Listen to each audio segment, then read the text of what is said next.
Hey, what's going on, everybody? Today we're going to change the oil on a 2010 Chevrolet Equinox. It's going to be the same for any 2009 to 2017 with the 2.4 liter 4-cylinder engine.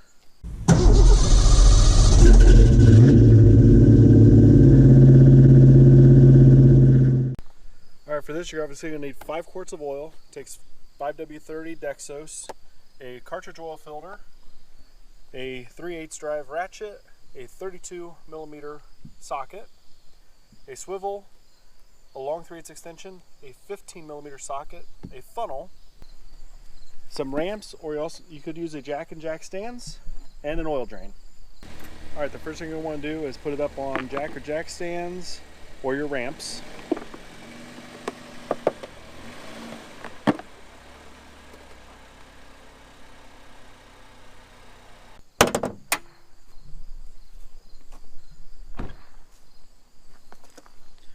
And then under the hood there's a little lever. Flip it over towards the driver's side and open the hood. Now that we're under the hood, go ahead and take your oil cap off and set it aside. Alright, now you're going to take your long ratchet with your long extension and your swivel and your 32 and slide it down between the wiring and the engine until it's sitting on the cap. And then spin the oil filter cap off.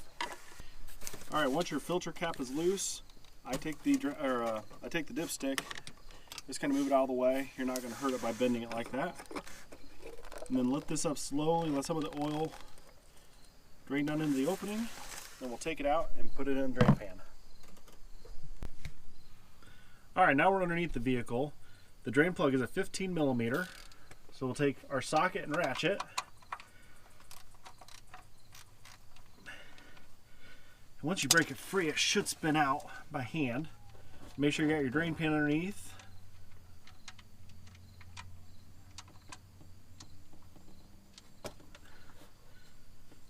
And then let her drain out until she's just dribbling. All right, now we can put the drain plug back in. And you don't need to He-Man it on there, just get it snug. There's snug. Just a little more, just like that. We'll take a rag and wipe off the residual. Alright, now that we're done underneath, we'll take the cartridge housing and pop the filter out. Just kind of pull it at an angle and it'll pop free. Then we'll take a little screwdriver and peel the O-ring off. I'll open up the new filter and the new O-ring. The new O-ring on like that, and then pop it on until it clicks, and then you want to make sure that it just looks like it's fully installed, just like that.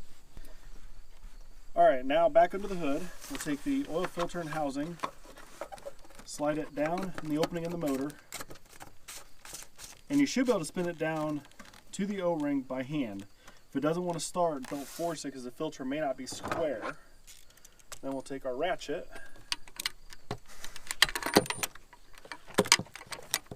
just like we did when we took it out,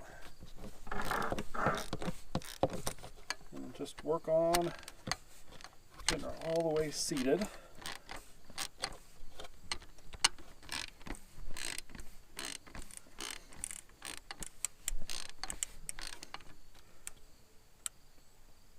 Just like that. Now we'll go ahead and put your funnel in and then open up the oil. Then this motor does take 5 quarts, so we'll just go ahead and dump the whole thing in.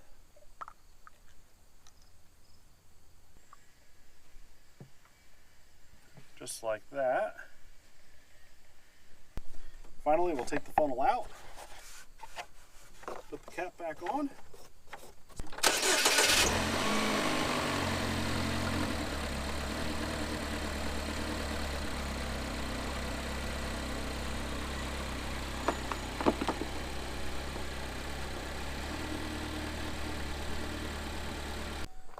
Alright, once you started it and got it off the jack and jack stands or drove it off your ramps, and let it run for at least 30 seconds and shut it back off. We'll check the oil level.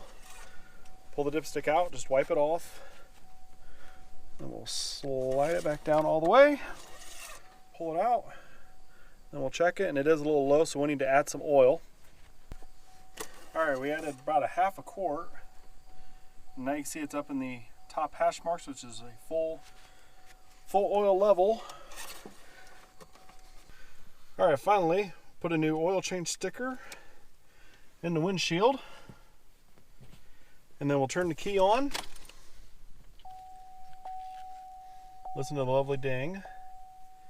Bypass that. Then you hit the menu button. And it'll say vehicle information. There's the oil life. So then it says press set clear to reset.